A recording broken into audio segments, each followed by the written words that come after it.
Before we begin, feel where your body is touching something. The chair, the floor,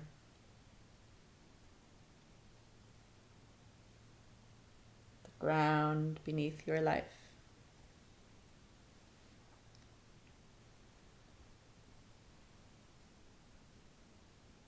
You don't have to agree with me. You don't need to improve anything.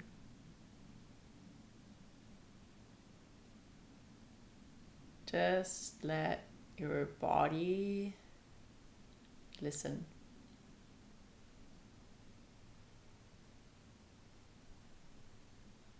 This is not advice. This is a transmission. Take what lands and leave the rest.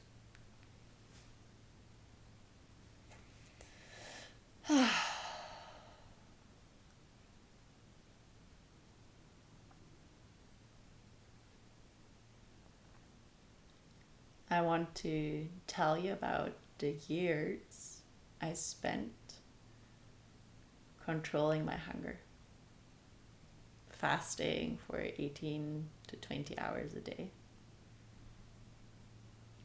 eating only at specific times, ignoring my body when it was asking for food. I was ravenous, and I thought that was discipline. It was just another way to numb. Discipline also saved me. Discipline saved me post-abuse, post-substance, post-burnout. And discipline literally saved my life. The discipline of practicing Ashtanga yoga 6 times a week at 6 a.m., the same sequence, the same time, showing up no matter what. The discipline that saved my life, years of seated meditation, daily practice, rebuilding trust, trusting myself, that I'm showing up for myself every day. Veganism felt great in my body for 7 years. Sobriety. I've been sober for 8 years, mostly substance-free, except for medicinal reasons, like every 2-ish years. The devotion, that discipline, allowed myself to trust myself again.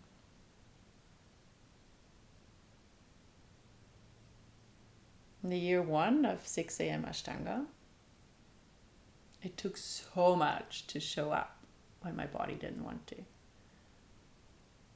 The regularity, the sameness, the structure was rebuilding trust after the chaos that was Morocco, after the chaos of my childhood.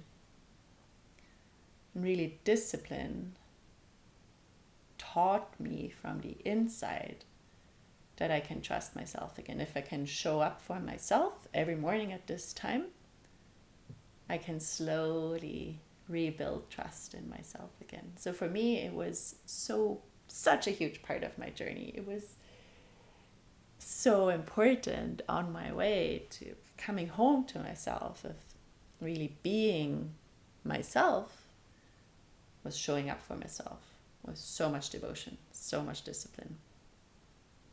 By now, almost 10 years later, I've established enough trust to allow myself more liberty, more freedom, more spaciousness, more variety, more play in my different practices. But the devotion to practice every day is still such an important part of my life.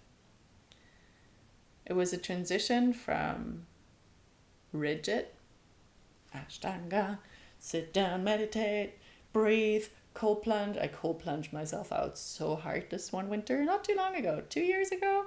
Every morning, cold plunge. Like, I was so fried. My nervous system was so fried. Way too much. And now, my practice, that might be interesting to you actually, my personal practice. I'm devoting my mornings to pleasure. I do an inner child play every morning, checking in with my inner child. I dance every morning. And in the evenings, I do a brief meditation, brief Siva meditation, brief seated, celebrating gratitude, one. I even allow myself to lean into the wall behind me. Spine straight. Sure, just let me chill. So, with all the discipline, all the devotion, all this like regular practice, now life itself is the practice. Discipline became a cage. This fasting, intermittent fasting, for what I heard is most of those studies have actually been done on overweight men. So maybe it works for you. I'm not yucking your yum. I'm sharing from my experience. And I don't think the female body is made for it. I was ravenous. I was starving. I was starving myself from my aliveness. But I thought that was discipline. I thought that's showing up for myself. I thought that was what it looks like to be good with myself. This was health. But it was also control. And about 2 years ago, I started connecting with my pleasure on a deeper level. And I noticed how much I've been forcing myself. This amazing nervous system presencing training I did in Europe really revealed the forcing pattern. And also my education as a love, sex, and relationship coach. I've been forcing myself so much, and just this like epiphany of, wow, I've been doing this to myself, not for myself. There was no exact moment when discipline flipped from salvation to suffocation. It was more a process of like, this is not working anymore. This is not working anymore. Is this still working for me? And again, identity shedding, right? I am vegan. I'm not anymore. I am this. I'm not anymore. I'm that. Not anymore. Also, so much courage. And it's also so fun. Who do I get to be? Who do I choose to be? I suppressed appetite all over, everywhere. I suppressed the appetite for food, fasting when I was hungry, denying the most basic need. When you're hungry, luckily, we have access to food. If you're hungry, feed yourself. I overrode that. I suppressed the appetite for rest, pushing through exhaustion, never stopping. I'm still doing that, and to some degree, some of it is important too, right? The body is so much stronger than the mind lets us believe. So to some degree, pushing is not bad per se. It's like, what is the motivation? What is underlying? I suppressed the appetite for pleasure. Everything was scheduled, no space for spontaneity.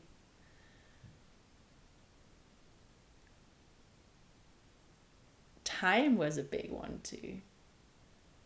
Constant productivity, never wasting a moment, always needing to do something.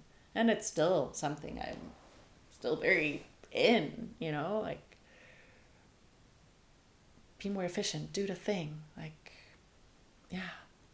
Relationships, my personal relationships, controlling my relationships, managing almost begging, convincing clients to work with me. Also, in general, with clients, same pattern, trying to convince instead of allowing, trying to control instead of trusting, being like, oh, if you're meant to work with me, you'll find me. You'll find me. It did feel great to be vegan. I loved that time. My body felt very clean and clear. And what didn't feel great about those years was the fasting.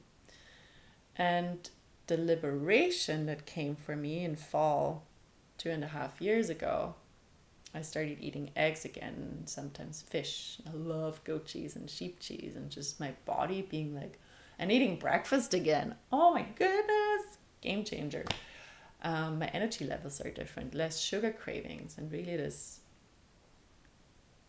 trusting my body enough by now, after all the chaos, after the experience of abuse in my childhood, after abusive relationships.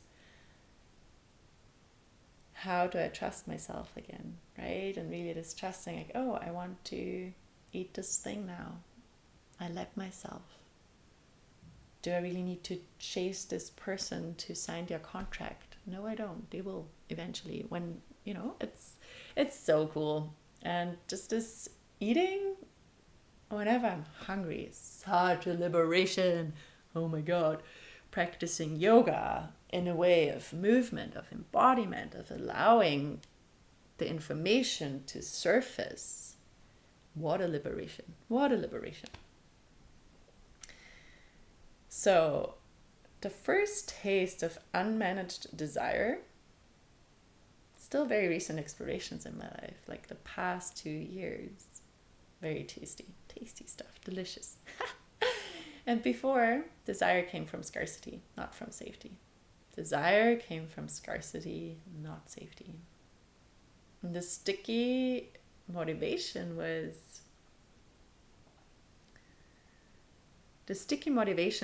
manifested as chaotic, right? Like my life in Morocco, my yoga teacher training in India, all the travels, moving to Jackson, Wyoming.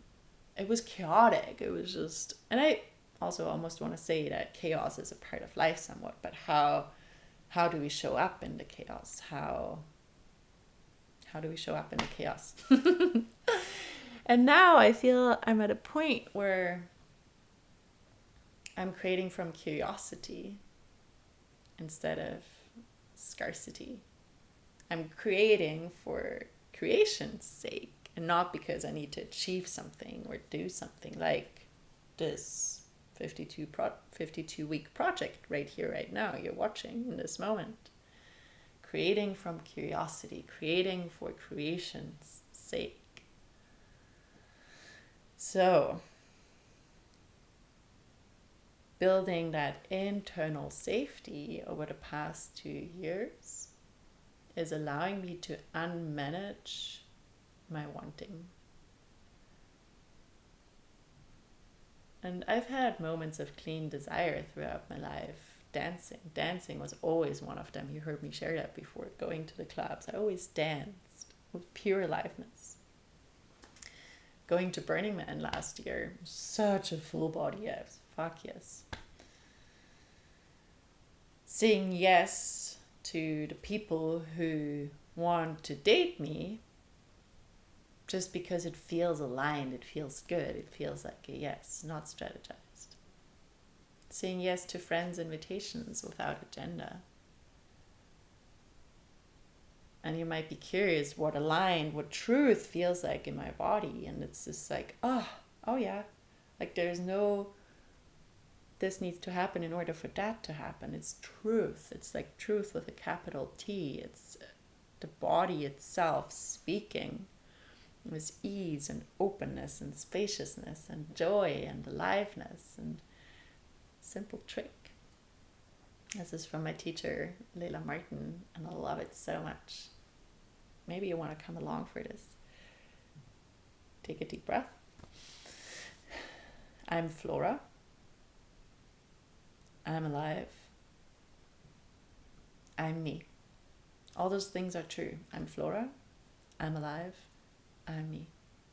I want to record 52 episodes put them on YouTube?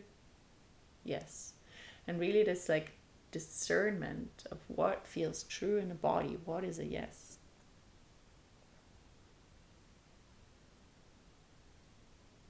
Way back, tiny Flora, screaming infant. Right after birth, I was in an ICU as a newborn for 2 weeks. And I don't know if I was fed when I was hungry, if it was picked up when I was screaming for love. I don't know. So most of my life I spent screaming for love in one way or another. It's like this really early imprint in my life of screaming for love, screaming for food. So I was always too much and never enough. Until I learned how to hold myself, all parts of me, especially that infant part of me, that screaming infant, pretty much daily. And I hold her now with so much tenderness and love, really streaming love into her. And I don't think I received that as a newborn. And the depth of the work of giving her what she never got, of giving myself what I never got. No one else can do that for me. Yeah, no one on the outside can love you as you need to be loved. And I thought controlling my hunger made me disciplined. It just made me numb. Desire isn't reckless. Suppressing it is. Desire isn't reckless. Suppression is reckless. When discipline becomes control, it's such a fine line. It's a very edgy thing. Discipline, showing up for yourself, trusting yourself. Control, managing yourself so you don't have to feel. It's such a thin line, but the body knows the difference. One feels like devotion, and the other one feels like punishment. Also, fine line.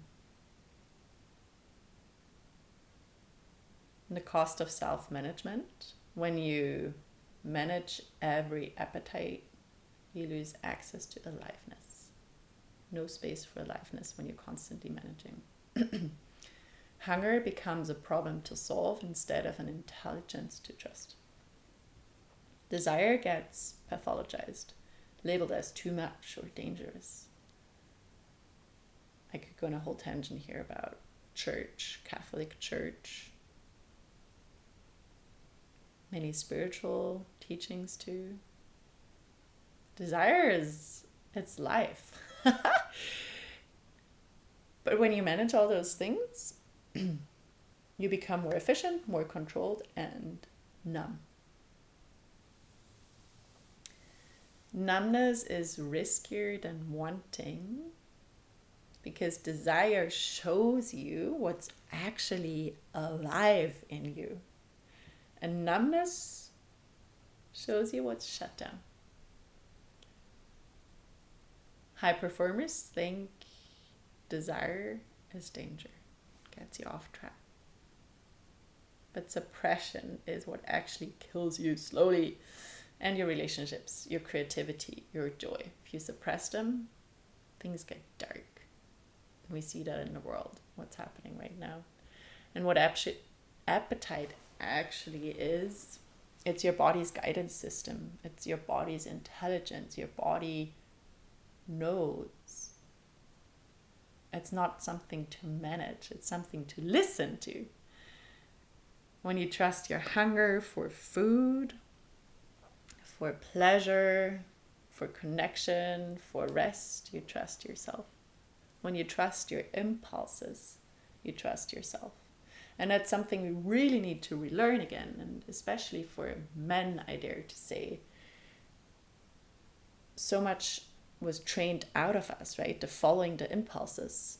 And again, I said that before, like as kids, sit still the whole day.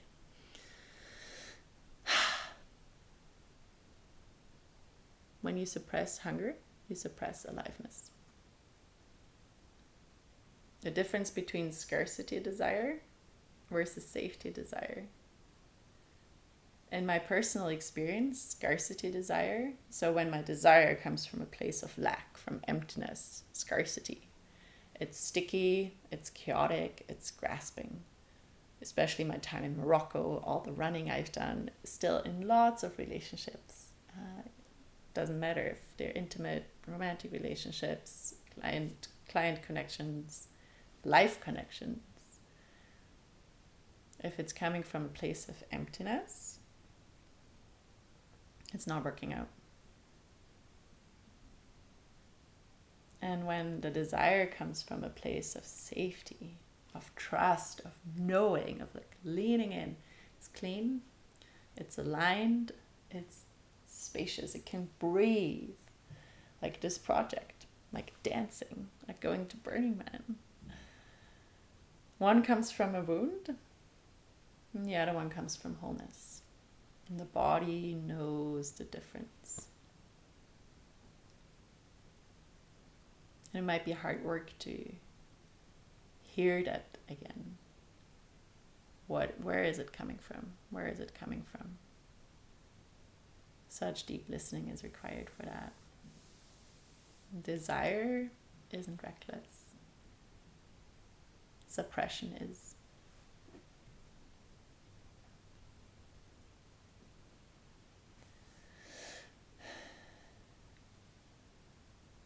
Here is what nobody tells high performers. Your discipline might be killing you. Not the discipline of showing up, the discipline of never stopping. You've learned to override hunger, exhaustion, desire, pleasure, pain. You call it discipline, but it's control, management. And control is just sophisticated numbing. Control is just sophisticated numbing. You think, if I let myself want without managing it, I'll lose control.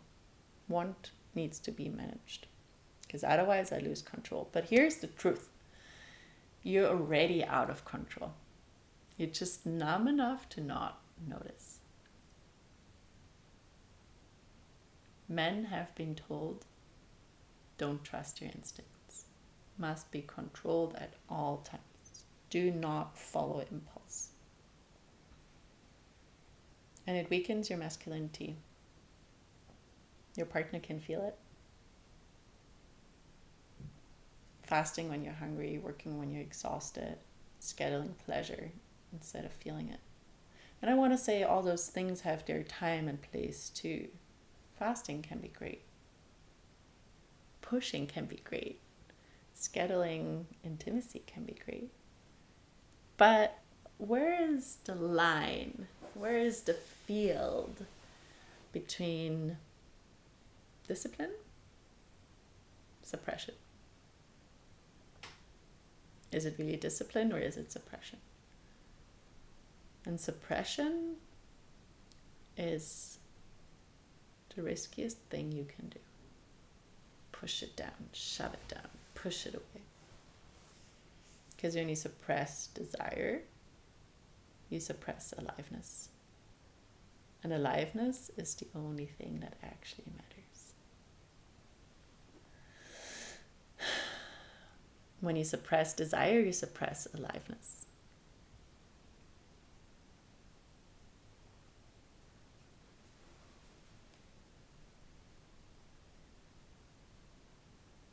And there's some really cool exercises to actually learn how to trust your impulses again. Like allowing your impulses to emerge from your inside. And that might be a practice you need to do on your own for a while to slowly rebuild that trust. Trusting your impulses, as I did with the discipline of Ashtanga yoga, the discipline I really embraced in my life to actually create that safety, that trust, to trust those impulses again.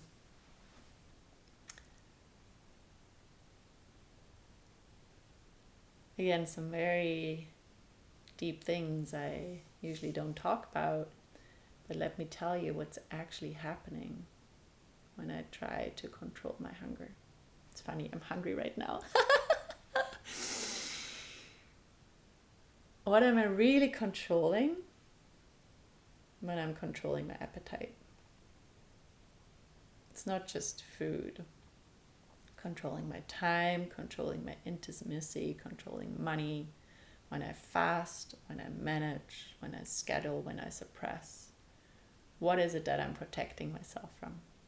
What's the chaos underneath the control? The screaming infant that probably never got fed when she was actually hungry. The girl, the woman who was told she's too much. What am I trying to contain? When I'm controlling my appetite, I'm controlling my wildness. I'm controlling my full expression. I'm controlling my aliveness. I'm controlling my life force. It's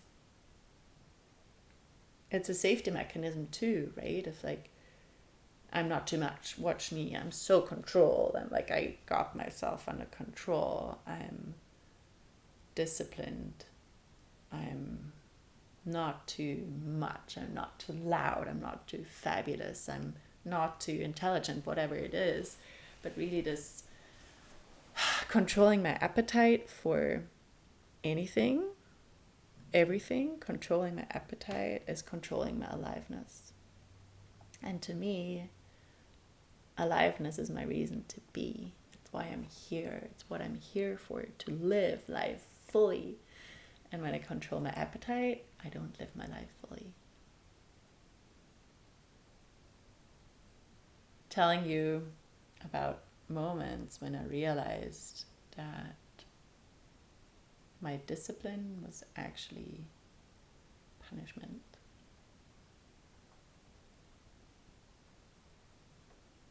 When did I catch myself forcing? When did I push when my body said no? When did I say yes when I meant no? What did my body say? And what did I do anyway? Oh, still all the time. Yeah, confessions to you. It still happens to me all the time where... And again, it's such a fine line. It's also fun to grow, right? And how can we grow? How can we become better without pushing? And that happens all the time still. And I think it's okay to. That's such an interesting inquiry here of where do I allow myself to be, and where do I challenge myself to grow, and where is it coming from? Is it coming from a place of safety or scarcity? And what really helps me with that is following my aliveness. What makes me tingle on the inside? And it happens all the time, right? Ski touring is a great one where you're just like, fuck this shit, this is hard, I'm sweating, I'm hot, I'm cold, I'm hungry, I'm thirsty. And do you keep going or not? Do you stop? What is the motivation? Is it punishment or is it devotion? Where am I punishing myself?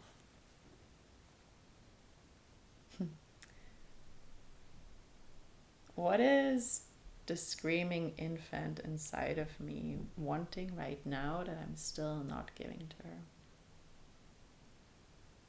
What does she want now, today, in this week, in this moment?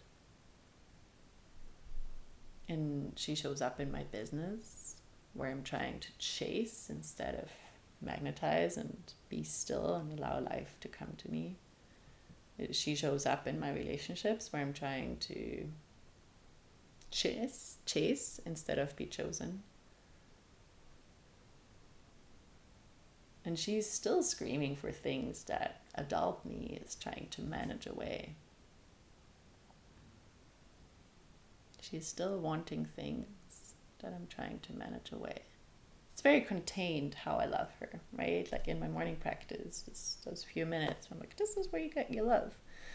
And I've been becoming better at showing up for whatever parts of me. Crying is still hard for me at times, right? Like being vulnerable, and that's the thing. I'm telling you about all those things, and I myself, I'm so often still really struggling with all of this, right? And yeah, it's so fascinating. It's so fascinating.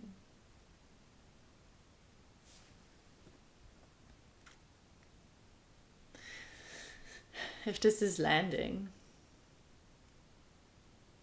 if you are feeling the ache of all the hunger you ignored, it's not too late. Your body is still speaking. You're still here. It's just asking,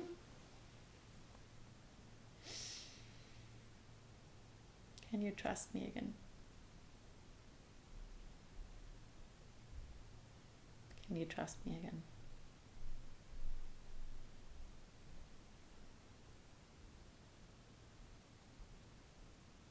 Let me ask you something. You don't need to answer. Just feel into it and come back later. Keep breathing.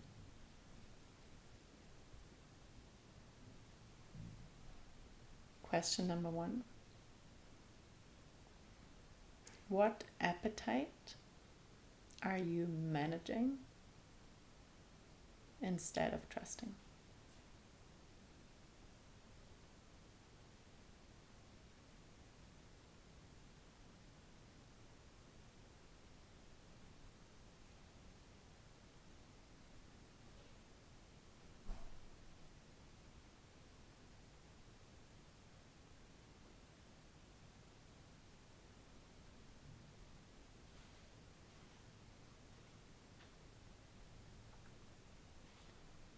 Question number 2. When was the last time you felt genuine hunger? Not scheduled, not controlled, just alive.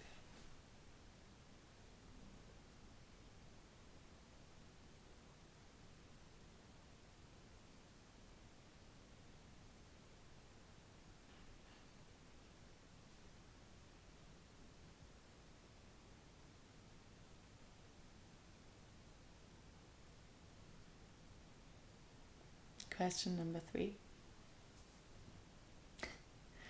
What would it mean to let yourself want without managing it? This is really important. What would it mean to let yourself want without managing it?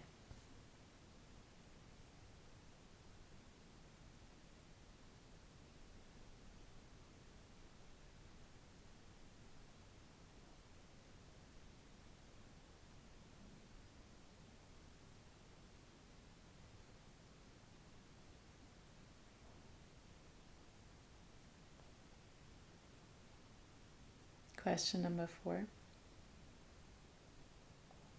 What is your body asking for right now that you're not letting yourself have? What is your body asking for right now that you're not letting yourself have?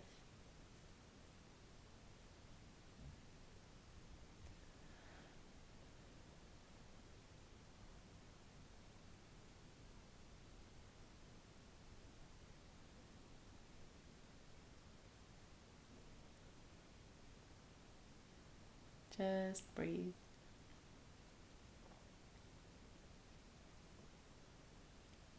Just notice.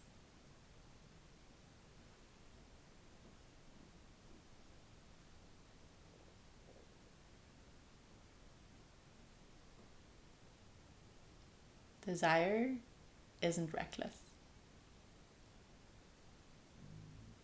Suppression is. And when you're ready, you can trust that hunger again.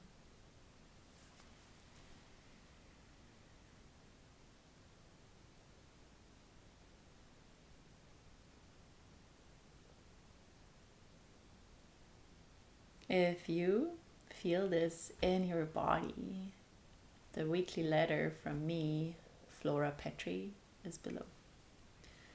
This is where I share first about my exclusive private programs and what wants to move through me. Like, comment, share with someone you think would benefit from this. Find me when you're ready.